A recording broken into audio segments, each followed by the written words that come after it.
everyone, this is part 2 of the political geography lecture. If you missed kind of a recap of what we're doing this session, also the organic theory and the heartland theory, then you want to go back and watch part 1 of this video of the lecture. This is part 2.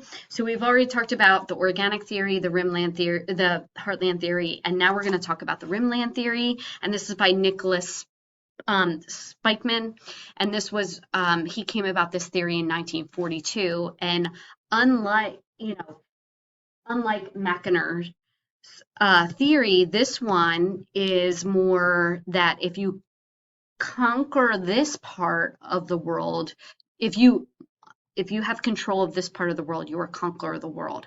And a couple of the reasons are because you have access to the seas. See, the heartland theory doesn't have access to a large amount of the seas. Up here, it's frozen a lot. Here is the only real part that you have control of. If you rather have control of this, then you can control the seas and you can control movement of trade all around. You also have better military presence, because you can get places by using, of course, your navy or other things. Or in China's case right now, you can build new islands over here, right? And then you can have more military presence by being able to create new land masses. So the rimland theory, lands of the outer rim, were key to controlling Eurasia and the world. And why the outer rim? Because it contains the largest populations and resources, because you have access to water, etc. It's a bad theory because it contains security issues because of all of the open space to, of course, new invasions in. You can invade people, but people can also invade you, okay? So the rimlands are located between the heartland and the sea, and these are amphibious buffer zones and vulnerable to attacks. So the heartland, you're kind of condensed in the middle. You have other areas around you, and this is part of why the conversation is between Russia and China right now. Russia and China could potentially control a lot of landmass. And this could become an issue. And so this is why it's really important for us to know and understand why there are countries right now that are invading other countries, why there are conversations that are happening between China and Russia. And it's really important to understand and know where these ideas come from and why they are here. Okay, so China right now is doing a couple things. Number one, they're doing the One Belt, One Road, where they're trying to connect China to Eastern Europe. And this would have that infrastructure to reroute global trade to China. And that is why there's conversations going on with Russia and China right now. Okay. China has also been trying to take over the South China Sea, and that would deal with the rimland theory.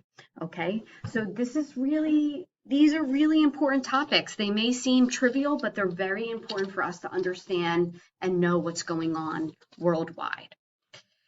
So the next thing that I'm going to talk about is the United Nations. And the United Nations is one of those things that could play a role in why these areas might be stopped, or why Russia and China may be stopped in terms of their takeover of the world, right? Is the United Nations is an important global organization. It was created at the end of World War II by victorious allies. They got together and said, we can't have another world war like this again. We can't do this. And so the number of UN members reached 193 in 2011. It's very hard to become a UN member.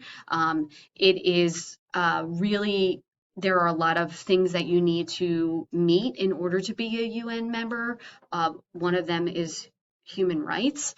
You have to have a specific standard for human rights to be allowed in the United Nations. So understanding and knowing what the United Nations is and what countries are currently in the United Nations, what countries are trying to get into the United Nations, and why they've been rejected from that is important to know. Okay, the next slide, deals with different terminology, okay, between what is a state, what is a nation, okay, what's a sovereign state. So I'm going to go through a couple different terms. Number one, a state It could be a nation or a country, or in the United States, it's considered something else. Okay, it's a territory with defined boundaries, organized into a political unit and ruled by an established government. In 2016, there were 193 nations, although some of these are disputed. That means that somebody considers them a state, whereas somebody else doesn't consider them a state. Okay, a sovereign state is when the above has control over its internal and foreign affairs, meaning when a state has control over its internal and foreign affairs, it's considered a state. There is also something called a territory. A territory is a location that is claimed by a sovereign state. The United States, right, has territories. There are also other parts of the world, other countries that have territories out there as well. And so it's important to understand and know those. This map shows you inhabited territories like Guam, which is a U.S. territory. And then there is also uninhabited territories and uninhabited disputed territories. And you can see over here, there are a couple of those. The U.S., Puerto Rico, and the Virgin Islands are territories of ours. And so we still have territories out there, so do other countries. What does stateless mean? A stateless is a group of people that share a common identity and history, but have no parcel of land that they fully control. And this is Palestinians are considered a stateless nation, meaning that they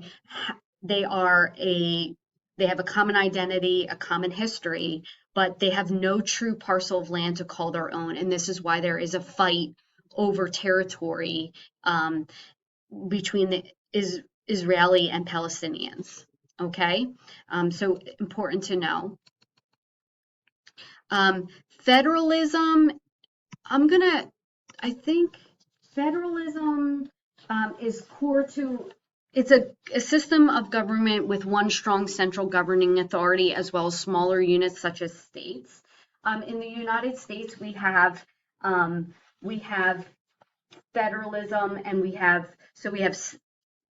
things that are national, things that are federal. So we have a kind of overlapping thing. And this video will help you understand the U.S. government relationship between states and federal government and what federalism is. So it's important for you to watch that video.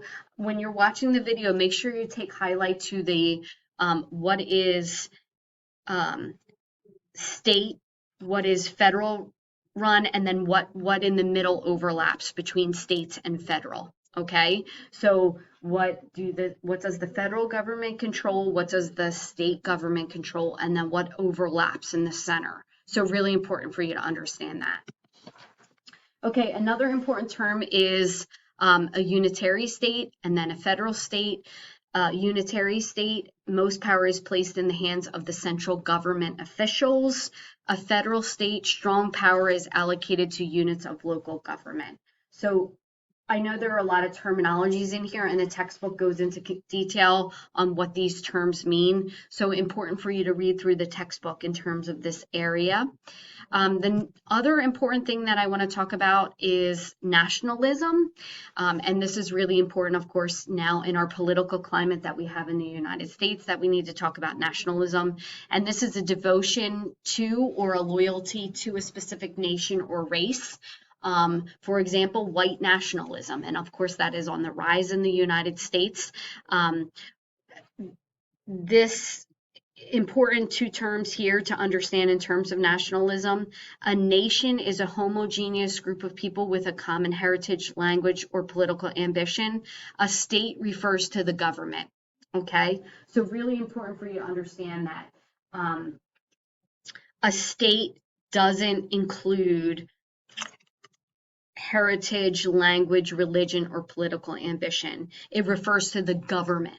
The nation, on the other hand, refers to our heritage, our language, our religion. Okay, so when we're talking about nationalism, we're really talking about people's political beliefs, their culture, their identity. And that's why you see a lot of people buckle down on something such as white nationalism.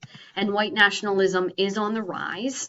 There is a fantastic book out there. Please read it. It's called Race Against Time by Jerry Mitchell. Another important book for you to read related to the session and gerrymandering and redlining and all of that is The Color of Law. That's another really great book that you should read as well. But you'll actually be able to see, and I'm pushing spelled wrong there, I'm sorry about that. You'll actually see here that idea of make America great again or put America first actually was taken from Ku Klux Klan language, and it is being used by a current political figure in the United States that is running for president again in 2024. And so I want you to read this and think about that and let it sit for a second.